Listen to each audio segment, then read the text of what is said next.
Liver biopsy for case number 13.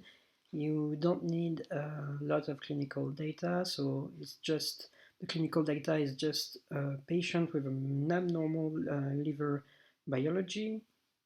Now let's go to the slide. Case number 13. So you have these 5 fragments from this biopsy. It was on purpose that you didn't have a lot of clinical data because you really have to analyze the semiology. And so let's take a quick look at these biopsy samples here. A huge fibrotic areas with ductular reaction, inflammatory infiltrates, is hepatocellular nodule. So we are clearly in the context of a cirrhotic patient. Here on these fragments, some steatosis. And here, let's analyze this area at high magnification. You have these steatosis, macrovascular steatosis in this hepatocellular nodule that is demarcated by a fibrous septa here. You have some cholestasis.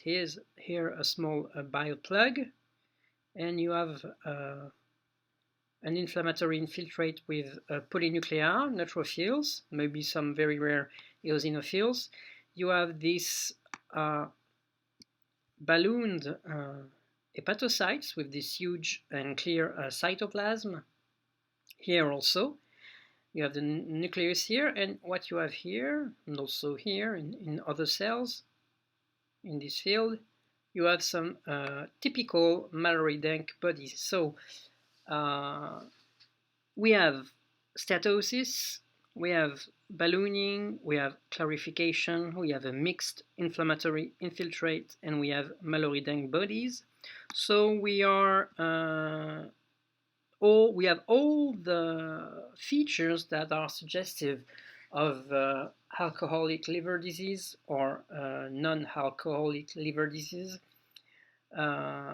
We always say that we can clearly make the difference between ASH and NASH, between alcoholic steatohepatitis and non-alcoholic steatohepatitis that is related to metabolic syndrome.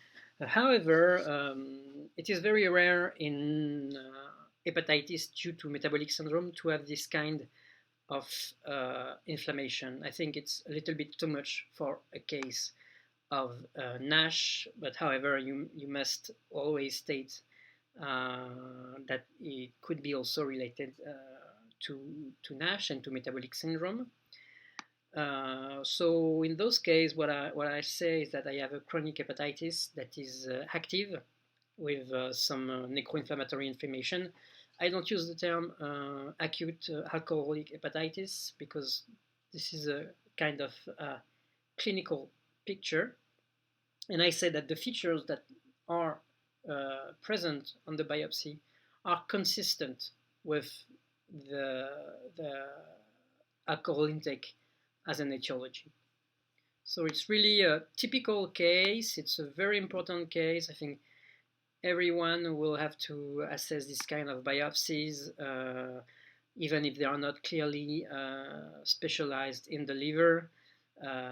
It's the kind of biopsy that you get in every hospital, and they biopsy the patient to confirm the diagnosis before the treatment by corticoids.